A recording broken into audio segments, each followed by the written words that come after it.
Welcome to your favourite YouTube channel Amit sir maths BSR। और आज हमारी लाइन्स एंड एंगल की लास्ट एक्सरसाइज है। इसमें लेकिन हमें पीछे के जितने भी एक्सियम्स और थ्योरम्स हमने पढ़े हैं सारे के सारे यूज करने हैं। जैसे फर्स्ट एक्सरसाइज में जो हमने एक्सियम लीनियर पेयर एक्सियम पढ़ी थी वो भी यूज करनी है। ऑल्टरनेट एंगल, कॉरस्पॉन्डिंग एंगल, वो सारे एलाइड एंगल्स, वो सारे कॉन्सेप्ट हमें यूज करने हैं। साथ साथ दो प्रॉपर्टीज और मैंने बताई थी कल, एंगल सम प्रॉपर्टी किसी ट्राइंगल में जो होती है और एक एक्सटीरियर एंगल की प्रॉपर्टी, ये सारी प्रॉपर्टीज इस एक्सरसाइज में यूज होंगी। और इसका एक क्वेश्चन बहुत खतरनाक है और तुम्हारे एग्जाम में आएगा। पर फिलहाल हम आज इस वीडियो में इसमें लेंगे हम स्टार्टिंग के 4 क्वेश्चन 1 2 3 4। तो सबसे पहले मैं स्टार्टिंग करता हूँ क्वेश्चन नंबर 1 से।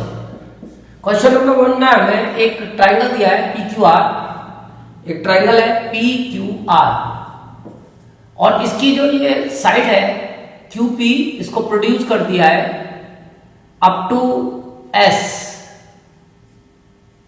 तक प्रोड्यूस कर दिया, इसको PQ को प्रोड्यूस कर दिया S पॉइंट तक। और इधर RQ को प्रोड्यूस कर दिया RQ, इधर QP को प्रोड्यूस किया है, PQ को नहीं QP को S तक और RQ को प्रोड्यूस किया है T तक। और ये एक्सटीरियर एंगल है 110 डिग्री का और ये एक्सटीरियर एंगल जो फॉर्म हुआ ये है 135 डिग्री का। अब हमें कैलकुलेट करना है ये जो एंगल है PRQ। तो इसको हम कई तरीके से कर सकते हैं।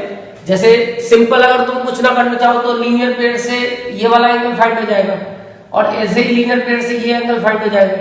उसके बाद इस ट्रायंगल में एंगल सम प्रॉपर्टी से थर्ड एंगल निकल जाएगा। लेकिन अगर हम एक्सटीरियर एंगल की प्रॉपर्टी यूज करें तो एक स्टेप कम हो जाएगा। तो एक्सटीरियर एंगल की प्रॉपर्टी के हिसाब से अगर हम चलते हैं तो अगर हम सबसे पहले ये वाला एंगल निकाल लें, क्योंकि ये स्ट्रेट लाइन है, तो स्ट्रेट लाइन है तो इन दोनों एंगल का सम 180 होगा। तो अगर हम उससे ये अंदर वाला एंगल निकाल दें इंटीरियर एंगल, तो फिर इसमें एक्सटीरियर एंगल की प्रॉपर्टी काम कर सकती है। तो सबसे पहले एंगल SPR और प्लस एंगल RPQ, ये जो दोनों एंगल है इनका सम 180 डिग्री होगा लीनियर पेयर एक्सियम। मैं LP का मतलब लगाऊंगा लीनियर पेयर एक्सियम 6.1। अब ये एंगल है 135। इससे अब तुम RPQ की वैल्यू फाइंड कर सकते हो। अगर तुम इसको 135 को माइनस करोगे तो एंगल RPQ इक्वल 180 माइनस 135 और माइनस करेंगे तो 5 और 7 में से 3 गया 4, 45 डिग्री। तो फाइनली तुमने ये एंगल फाइंड कर दिया 45 डिग्री। अब तुम देखो तो ये वाली साइड आगे प्रोड्यूस करिए तो ये एक्सटीरियर एंगल है इस ट्रायंगल का। तो अब ये फिगर कुछ ऐसे बन जाएगी। अब पहले वाले को भूल जाओ, ये फिगर को ध्यान रखो। अब ये है P, ये है Q और ये है R और ये है T। और ये जो एक्सटीरियर एंगल होगा ये इसका इंटीरियर एडजेसेंट एंगल है ट्रायंगल का और ये इसके इंटीरियर अपोजिट एंगल्स हैं। तो ये एक्सटीरियर एंगल ये इंटीरियर अपोजिट एंगल के सम के इक्वल होगा। तो हम यहां पे लगा सकते हैं bye exterior angle property. Exterior angle की प्रॉपर्टी जो होती है वो ये होती है कि एक्सटीरियर एंगल जो होता है PRT, एंगल PRT इक्वल होता है एंगल ये वाला RPQ प्लस एंगल PQR। अब PRT की वैल्यू है हमारे पास 110, ये वैल्यू 110 है, इसकी जगह 110 आ गया। और RPQ की वैल्यू हमने अभी निकाली है 45 डिग्री प्लस PQR। अभी प्लस के इधर जाके माइनस हो जाएगा, तो जब इसको माइनस करेंगे तो 110 minus 45 is equal to PQR। 10 minus 5 और 10 माइनस 4 6, 65 डिग्री। तो एंगल PRQ की वैल्यू आ गई 65 डिग्री। तो इसको हम यानी कि ये निकालने के लिए हमारे पास कई तरीके होते हैं जो तुम्हें इजी लगता है। अगर तुम्हें एक्सटीरियर एंगल प्रॉपर्टी में प्रॉब्लम होती है तो लीनियर पेयर एक्सियम से कर लो। बस ये कि उसमें एक स्टेप बढ़ जाएगा, 2 स्टेप में आएगा आंसर। जैसे ये निकाला था ऐसे ही ये भी निकाल लेंगे लीनियर पेयर से और फिर इस पे एंगल सम प्रॉपर्टी यानी 3 स्टेप करेंगे। तो अब आते हैं हम इसके बाद क्वेश्चन नंबर 2 पे। तो हमारा जो क्वेश्चन नंबर 2 है वो थोड़ा सा एक उसका, बल्कि क्वेश्चन प्रूव करने वाला भी है, थ्योरम भी हो सकती है। चाहूं तो इसको मैं एक वर्ड में इसका आंसर निकाल सकता हूं, एक लाइन में, क्योंकि ये एक थ्योरम है। बट अभी तुम्हें हम एनसीईआरटी के हिसाब से चलेंगे। ये एक्स्ट्रा बुक में थ्योरम दी हुई है, आरएस और आरडी शर्मा की बुक तो तुम देखोगे तो उसमें थ्योरम आएगी। तो अभी हम इसको करेंगे बड़ा ही सिंपल तरीके से, जो हमें एनसीईआरटी बोलती है उसके अकॉर्डिंग। तो क्वेश्चन क्या है, पहले तो क्वेश्चन को समझ लो। तो क्वेश्चन तुम्हारा यह है कि एक तुम्हारे पास ट्राइंगल है, क्वेश्चन नंबर 2, एक ट्राइंगल है ये एक्स वाई जेड, ये ट्राइंगल है और इसमें जो एंगल एक्स है वो तुम्हें 62 डिग्री का दिया हुआ है और जो एंगल वाई है वो तुम्हें 54 डिग्री का दिया हुआ है। तो सीधी सी बात है, तुम चाहो तो थर्ड एंगल फाइंड कर सकते हो। इसके लिए कल मैंने तुम्हें एंगल सम प्रॉपर्टी सिखाई थी, तो करना ही पड़ेगा तुम्हें। तो बाय एंगल सम प्रॉपर्टी तुम angle Y X Z plus X Y Z plus X Z Y equal 180। तो इसके अकॉर्डिंग तुम वाई एक्स जेड की वैल्यू है तुम्हारे पास 62 plus 54 plus X Z Y is equal to 180। तो इससे एंगल एक्स जेड वाई की वैल्यू आ जाएगी X Z Y equal 180 minus 4 plus 2 6 और 6 प्लस 5 11 160।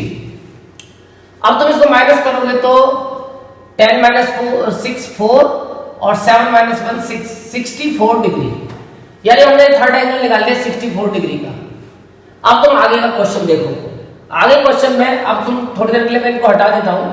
अब आगे क्वेश्चन ये है कि जो एंगल y है इसका एक बाइसेक्टर ड्रॉ किया है, एंगल बाइसेक्टर। उसके बाद ये जो z है इसका बाइसेक्टर ड्रॉ किया और दोनों बाइसेक्टर एक दूसरे को O पॉइंट पे इंटरसेक्ट कर रहे हैं और हमें ये एंगल फाइंड करना है। तो बाइसेक्टर जो होता है वो दो तरीके का होता है, एक तो एक लाइन का भी बाइसेक्टर होता है, तो लाइन का बाइसेक्टर लाइन को 2 इक्वल पार्ट में डिवाइड करता है। ऐसे एंगल का बाइसेक्टर एंगल को 2 इक्वल पार्ट में डिवाइड करता है। यानी कि जितना भी पूरा एंगल होगा, कंप्लीट एंगल, जब ये इसका बाइसेक्टर है तो इसके पार्ट्स इक्वल हो जाएंगे हाफ हाफ के। यानी जितना भी पूरा एंगल है, जैसे पूरा एंगल 54 का है तो 27 के हो जाएंगे और ये पूरा एंगल 64 का है तो ये 32 के हो जाएंगे। तो ये कॉन्सेप्ट तुम्हें पहले यहाँ यूज करना पड़ेगा कि OY बाइसेक्ट कर रहा है, बाइसेक्ट्स एंगल XYZ। तो इसका मतलब अब तुम एंगल OYZ की वैल्यू बता सकते हो। OYZ equal half of XYZ का मतलब 54, तो ये आ गया 27 डिग्री।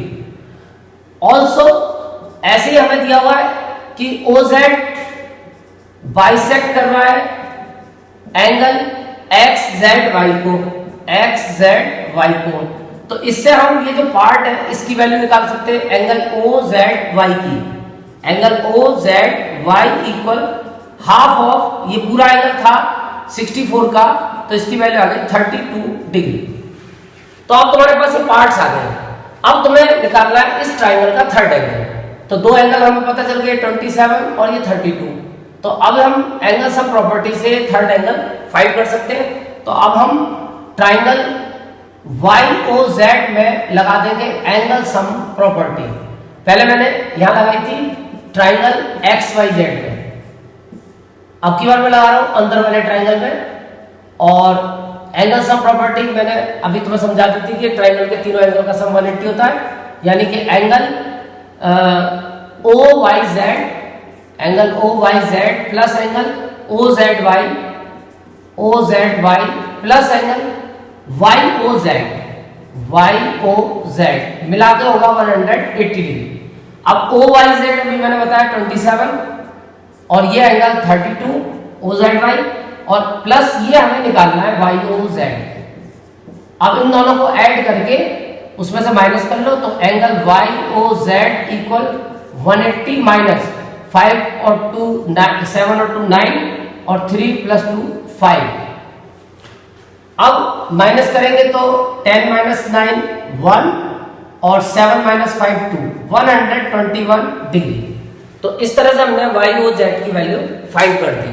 तो ये क्वेश्चन में थोड़ा सा तुम्हें बाइसेक्टर का कॉन्सेप्ट पता होना चाहिए कि बाइसेक्टर किसी भी एंगल के दो इक्वल पार्ट करता है और पार्ट्स जो होते हैं वो होल के हाफ होते हैं। अब आते हैं धीरे धीरे क्वेश्चन नंबर 3 पे। बहुत ही आसान क्वेश्चन जिसको शायद मेरी भी जरूरत ना पड़े, तुम अपने आप भी कर सकते हो, बट मैं फिर भी इसका एक हिंट तुम्हें दे देता हूं क्योंकि बहुत ही इजी क्वेश्चन है। और इस क्वेश्चन में हमें एक फिगर दी है और उस फिगर में हमें एक पैरेलल लाइन का पेड़ दिया है। क्वेश्चन नंबर है हमारा 3। तो इसमें हमें एक पैरेलल लाइन का पेड़ दिया है और वो है जैसे क्वेश्चन नंबर 3, एक तो लाइन है AB और एक लाइन है ये DE। ये दोनों एक दूसरे के पैरेलल है, ठीक है, AB पैरेलल DE। अब इसके बाद ये जो D पॉइंट है यानी D इसका जो एंड पॉइंट है उसको D पॉइंट से पहले A पॉइंट से इस E पॉइंट को ज्वाइन कराया है, A पॉइंट से E को ज्वाइन कराया है। उसके बाद D पॉइंट से एक लाइन जा रही है जो इसको कट कर रही है C पॉइंट पे। ये हमारी फिगर कंप्लीट होगी, यानी ये एक ट्रांसवर्सल हो गई AE और ये DC एक लाइन है जो इस ट्रांसवर्सल को इंटरसेक्ट कर रही है। और हमारे पास ये एंगल है 35 डिग्री का और ये एंगल है 53 डिग्री का। अब हमें ये एंगल फाइंड करना है, एंगल DCE। तो इसके लिए सबसे पहले तो तुम जो कॉन्सेप्ट यूज करोगे पैरेलल लाइन का, तुम्हें दिया हुआ है AB पैरेलल टू DE, ये तुम्हें गिवन है। तो अब तुम्हें दिख गया होगा ये Z फॉर्म हो रहा है क्योंकि ये ट्रांसवर्सल है। AB parallel to DE and AE is a transversal, AE is a transversal.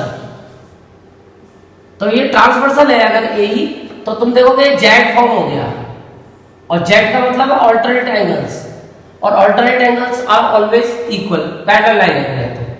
तो एंगल BAE इक्वल हो जाएगा एंगल AED, या खाली E भी बोल सकता हूं मैं क्योंकि एक वर्टेक्स पे एक ही एंगल बनना है तो इसके लिए खाली एक वर्टेक्स यूज कर सकते हैं। ऑल्टरनेट एंगल्स, इंटीरियर है तो खाली ऑल्टरनेट लिख सकते हैं। तो एंगल BAE की वैल्यू है 35 डिग्री, तो इससे एंगल E की वैल्यू पता चल गई 35 डिग्री। अब तुम्हारे पास ट्राइंगल के दो एंगल आ गए। अब तुम एंगल सम प्रॉपर्टी से तीसरा एंगल फाइंड कर सकते हो। तो अब तुम ट्राइंगल DCE में लगा दोगे in triangle DCE bye angle sum property.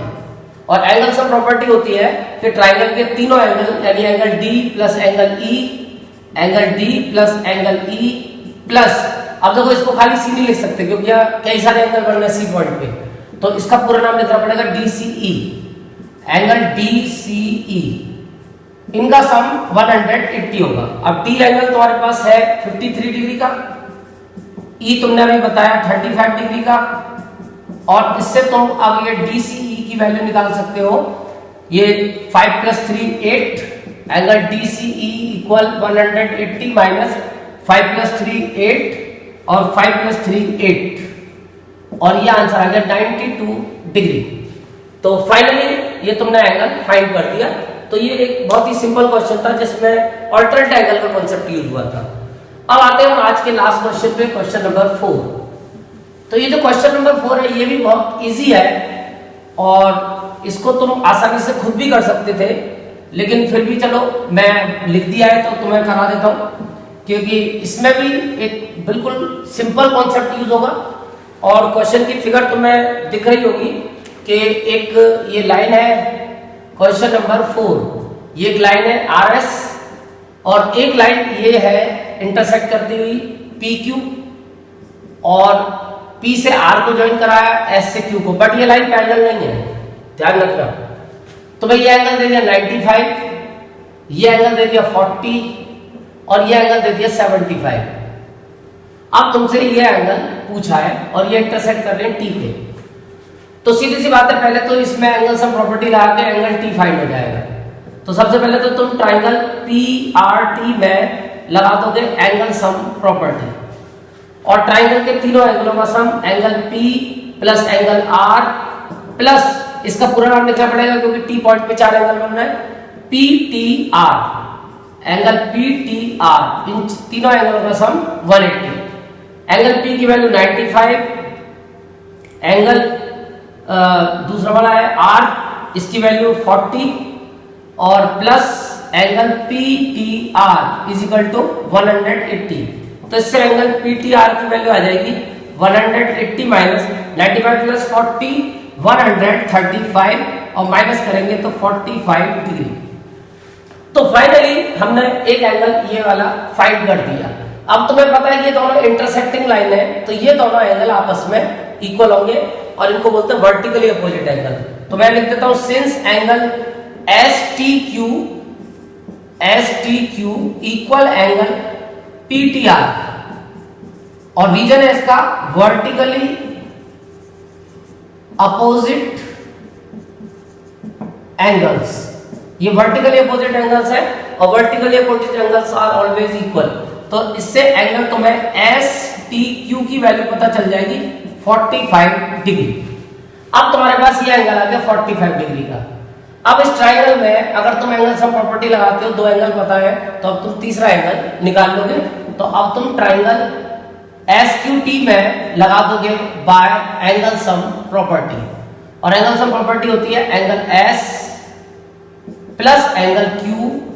अब इसका पूरा नाम लिखना पड़ेगा STQ या QTS, angle QTS is equal to 180।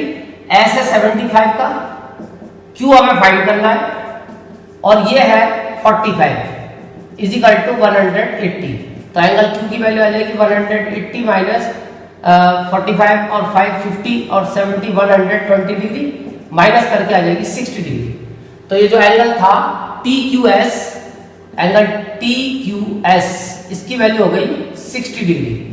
Angle TQS equal 60 degree, या एंगल खाली Q भी बोल सकते हैं हम इसे, क्योंकि एक वर्टेक्स में एक ही एंगल बन रहा है। तो इस तरह से मैंने तुम्हें इसके 4 क्वेश्चन करा दिए। अब इसके केवल 2 क्वेश्चन बचे, तो वो नेक्स्ट वीडियो में करा देंगे। Thank you.